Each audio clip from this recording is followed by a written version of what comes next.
yan, pag-usapan natin ang Interfool ni Bangag at yung tax evasion na sinasabi nila na tuhulihin nila lahat. Alright?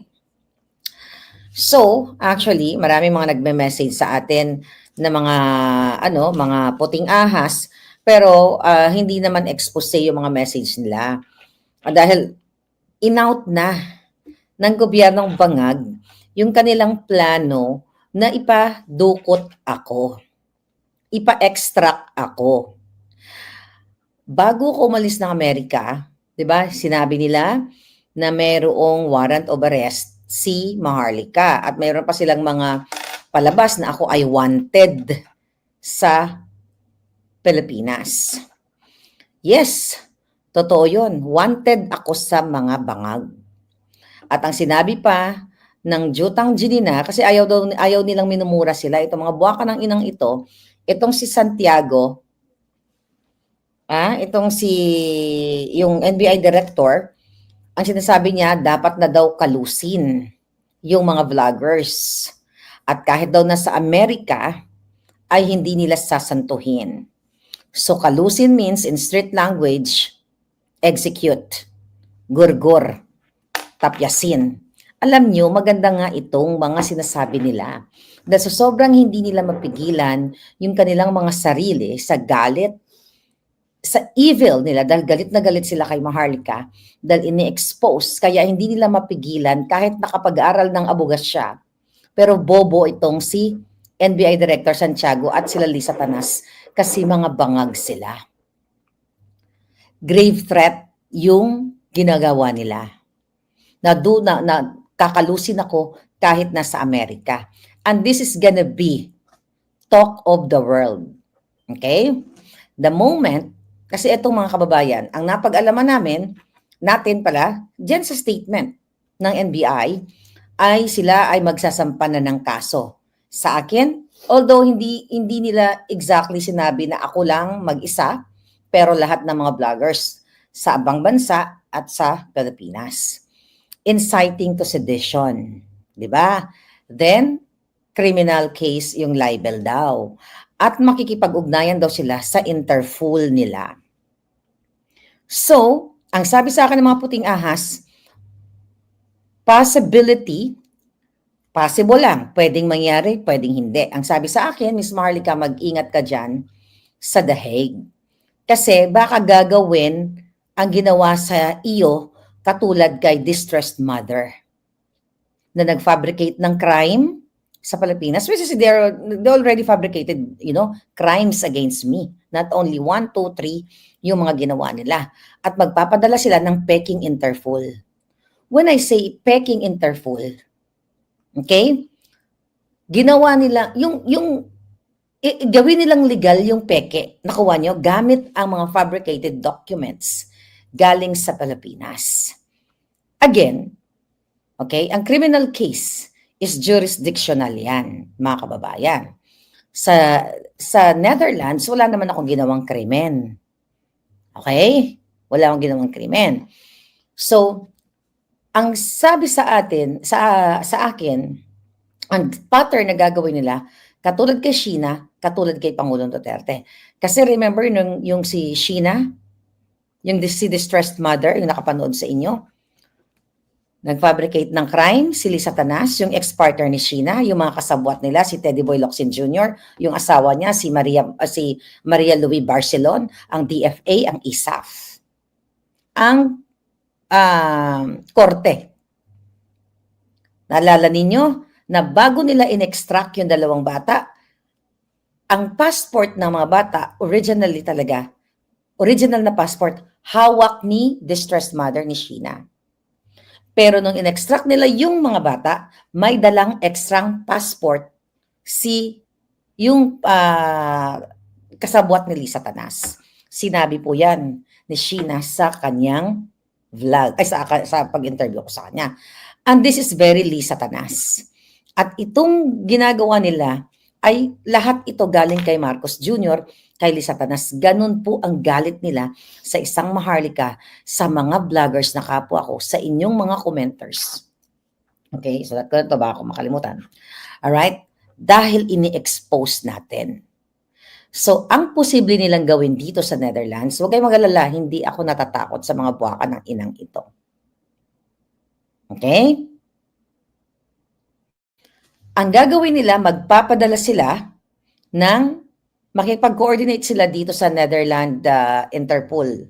Okay? Kasi I think 190 something countries ang member yan. At yun naman ay hindi ang red notice, 'di ba? As explained by our experts. Na-explain niya ni Attorney Harry at ang iba pang even Attorney Vic, Attorney Glenn, ito ay hindi warrant of arrest. Ito ay notice para i-locate ang isang taong ang isang taong wanted o may kasong o na-charge sa isang krimen, gumurgur o kung ano paman. Hindi ito, ang notice na ito ay para hulihin ka. Pero bakit pa sila mag-i-issue ng red notice? Hindi naman ako nagtatago. Nandito ako sa Netherlands. Exact location is The Hague o Den Haag. 'Di ba? Ang pwedeng gawin nila, dahil si Lisa Tanas may mga contact diyan sa Romania, 'di ba naalala niyo yung interview niya kay Taerna? Kung madali lang sila tumawag sa Romanian, sinabi niya 'yan. Okay? Ang possible nilang gawin ay magpeke ng mga dokumento. Well, it will appear legal kasi galing sa gobyerno ng Pilipinas at ifo-forward nila dito sa the Netherlands. But don't worry. Okay? Hindi magwawagi itong mga buwaka ng inang ito. At pwede nilang gawin, again, yung katulad ng pag-extract sa mga bata kasi ginawa nila sa Turkey yon. Nakipagsabuatan sila doon sa mga actually hindi nakipagsabuatan sa sa Turkey police.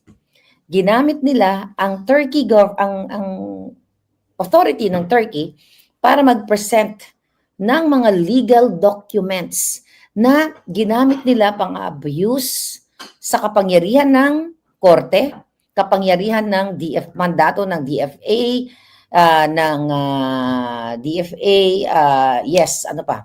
ISAF, Philippine Consul General sa Turkey. Ito yung gagawin nila. Yung mga dokumento, legitimate, pero illegal. Nakuha niyo yung ibig sabihin. Ito yung gagawin nila sa akin. Tignan natin kung magwawagi ang mga jotang. Tignan natin. Okay? Ayaw ko magyabang dito. Diba? Alam niyo naman may pagkamayabang din ako, di ba? Pero hindi tayo magyayabang. At gagawin nila yung extraction na katulad ng ginagawa kay Pangulong Duterte. Pero, i-extract nila ako papuntang Pilipinas. Bring it on. Gawin nyo. Hi, Commander Aguila. Thank you. Bring it on. Gawin nyo para mapag-usapan ako ng buong mundo na may isang Maharlika at si Pangulong Duterte, pinag-usapan na. But you're not gonna win. Tandaan nyo mga buwaka ng ina kayo. Ikaw, pangalan nito? Santiago, Lisa Tanas. Kasi to yung utos lahat ni Lisa Tanas. Sabihin na natin, I'm ahead of the game. Alam ko na plano nyo. Huwag nyong gagawing tanga ang Pilipino. Nagpa-interview kayo na sinasabi ninyo, sumusobra na ang mga vloggers. Paano kami sumobra? Sobra ba yan? Ano yun? Santiagong ulul. Diba? Sabi niya, hindi naman kami nagpapaka-onion skin, pero yung minumura kami, nilalait kami, hindi na pwede yun. Buha ka ng ina mo 1 million times, 6.325 trillion times, equivalent ng budget ng Pilipinas na dinorobo nyo. Jutang ginina mo, Santiago, Lisa Tanas, bangag. Ayaw nyong mamura.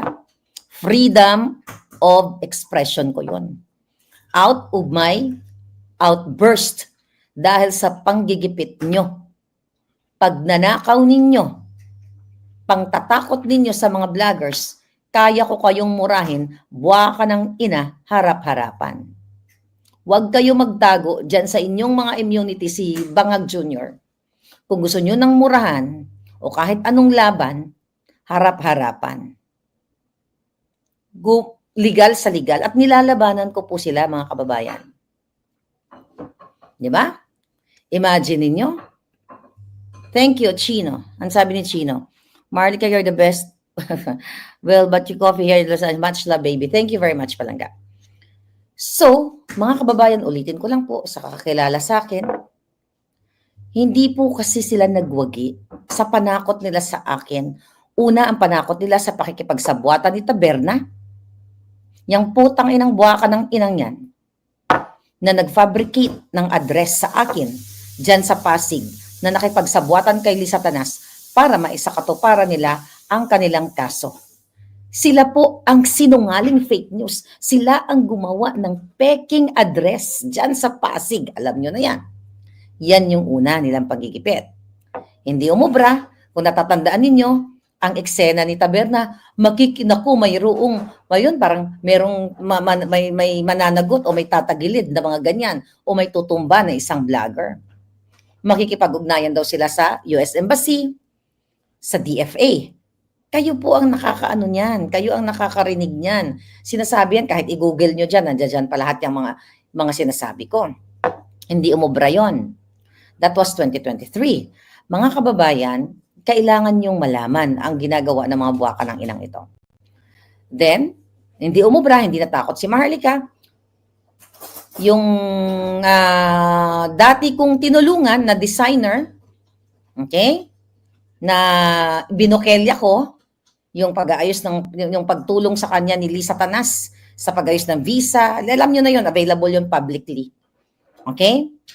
Nag-file ng case against me at nagpa-press con sila at itong julol na ito na dati kong tinulungan, may mga sinabihan siyang mga kaibigan niya sa showbiz at mga bakling na katulad niya na hi, kung sino man yun, hi, hitad, okay. Sa papailan ko ng kaso si Maharlika kasi si Lam, tutulungan ako ni Lam all the way. Imagine mo, dating mga nanglilimahid can afford mag-hire ng lawyer sa Pilipinas at dito sa Amerika. Ano po ang press conference nila? 99.9% ang sabi ng lawyer nila, lahat ng sinasabi ko nandiyan niya, matatalo ako sa case. Kasi in-expect nila madi-default ang kaso. Kasi nga, walang pera si Maharlika. Di ba? Walang pera. Isang mahirap pero maalindog lang. Kasi explain ko po yung para maintindihan ninyo. Thank you sa mga palangga ko. Chacha Vlogs, thank you so much. At saka si Rolly. Laban ng Maharlika, we're praying for Rolly Otomi. Thank you palangga. Alright? Okay, narinig niyo ba ako? Kasi nagpapatunog ng nagigiling kami ng But anyway, mga kababayan, gusto ko lang explain sa inyo, ano po ang ibig sabihin ng ma-default?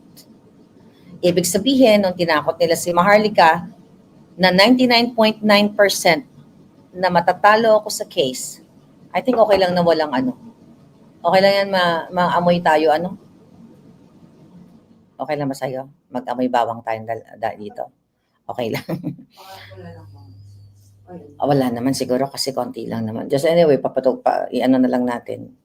I-on. But anyway, kasi po hindi nila in-expect na lalabanan ko sila. Legal sa legal. Okay? So, mga palangga, hindi nagwagi yung kanilang pananakot. So, last year, yung unang kaso na binato nila, ulit-ulitin ko, case dismissed with prejudice. Okay? Pangalawa, pangatlo, pang-apat, nandyan pa rin. Yung isa, yung designer na scammer na available naman ang kanyang pang-scam sa online. Kumbaga, ni-resonate ko lang uli yung pang-scam. Alright. Pangatlo, si Mel Robles na nag-hire pa ng abogado ni Johnny Depp. Intimidation yon. Hindi porket abogado ng artista ay talo ka na. Sa batas ng Amerika, may laban si Maharlika. Lahat, hindi lang si Maharlika. May laban. Then fourth case ay si Zaldico. Hindi ko pang alam, baka may pang-5, pang-6, pang-7, pang-8. So, eto yung gusto nila. And they're spending millions and millions of people's money. Okay? So, hindi umubra, hindi na default. Tapos kasi akala nila yung pangalawang kaso ay wala tong pambayad sa abogado. Okay? Pangatlo, atak-atakin natin ang kasong ito kasi wala nang laban yan, wala namang pera yan. Totoo naman. Okay? Wala naman akong pera na ninakaw sa bayan. Sila meron. Ngayon, mga kababayan, eto na ngayon. Fast forward. Yung ginagawa ngayon sa ating mga vloggers. Kitang-kita nyo naman kung paano nila i-intimidate at pilitin na kapag hindi nag-sorry, iko-contempt nila. Sabi ko nga po, this is malinaw na adiktadurya.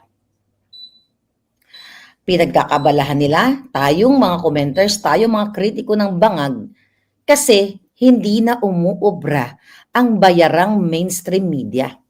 Mas marami kaming engagement, katulad ni SAS, ako, sila Attorney Trixie, sila MJ, sila Joey, si KLC, sila Marcos, sino pa? Sila Maui, sila, yung kami yun eh. Si Agent Morales, si Channel 167, si Coco Locoy, kami yung tina-target.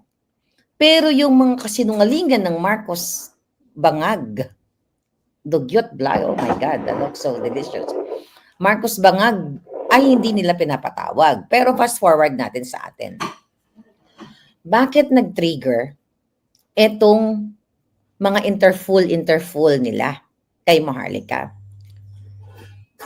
Francis Lloyd Tichua, okay, na tatay ng mga bata, matakot ka kung may takot ka pa sa Diyos.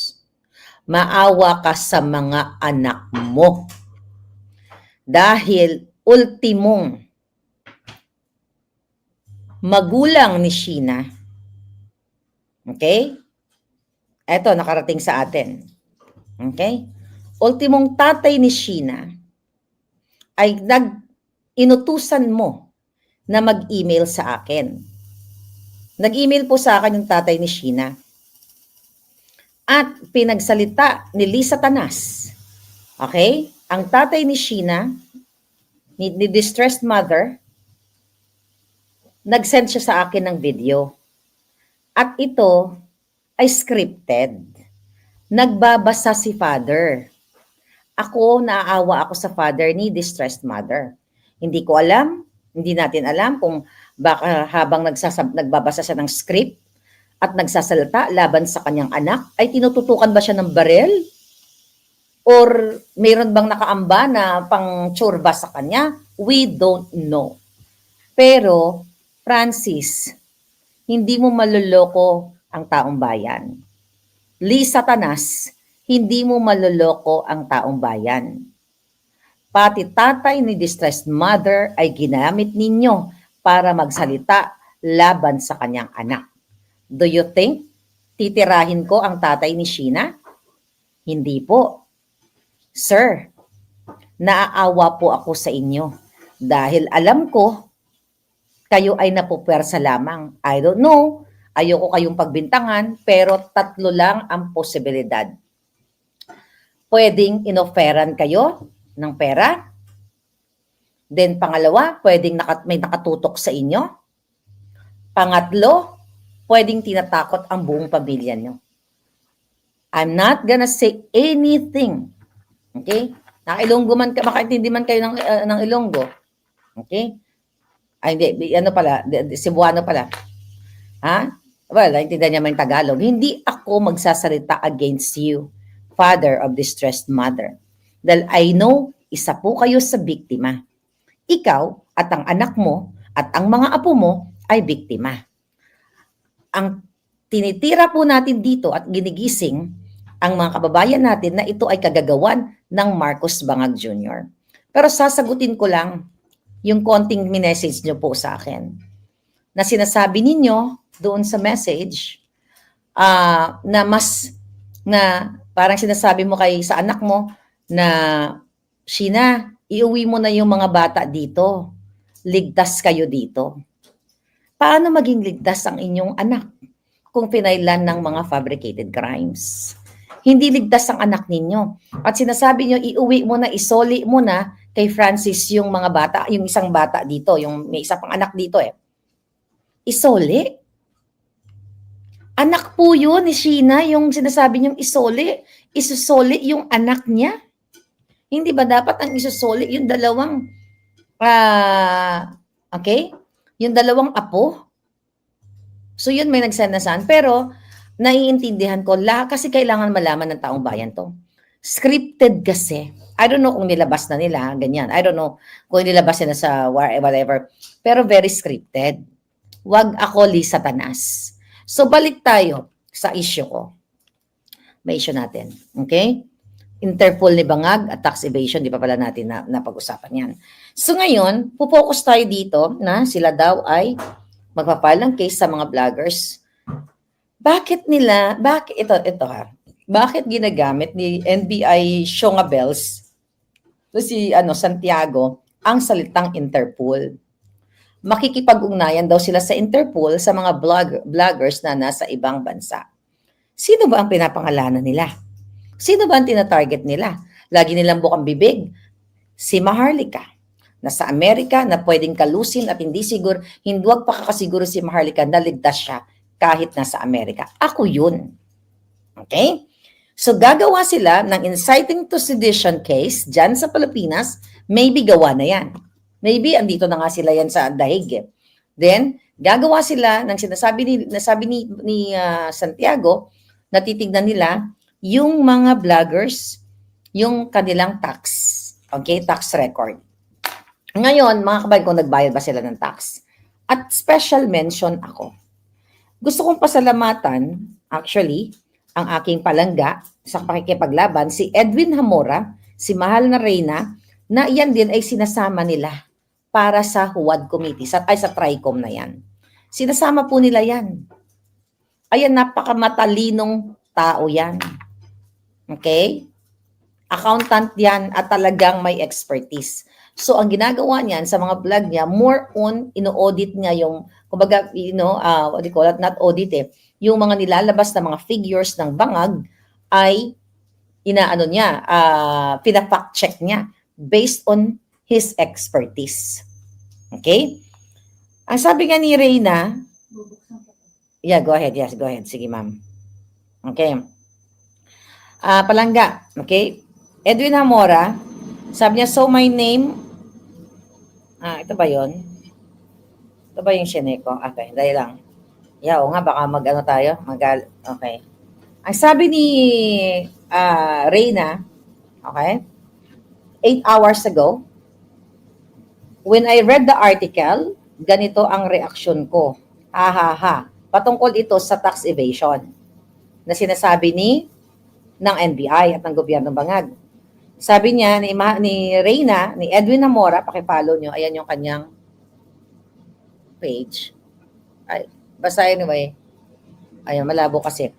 Sabi niya, kasi the NBI's threat to arrest a vlogger in the United States for fake news is like a Broadway show called as Les Miserables. Okay? Oo, sabi niya, miserable na masyado ang NBI.